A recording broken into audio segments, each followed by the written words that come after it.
Today, I'll show you how to add a neon effect to your videos in CapCut Mobile. This effect creates a glowing outline around your subject, perfect for music videos, creative transitions, or stylized edits. Let's get started. First, import your video and tap to select it.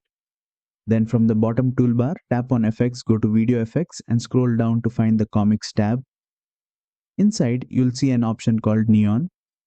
Tap on it to apply. Right away, you'll see your video transform with a glowing neon edge around your subject. It instantly gives your footage a modern electric vibe. Now, tap on the effect again to fine tune it. You'll see an atmosphere slider. This controls how bright or soft the glow appears. Move it to the right for a strong, vibrant neon glow. Move it to the left for a more subtle, soft outline. Adjust it based on your style. Then preview the video to see the results. And that's it.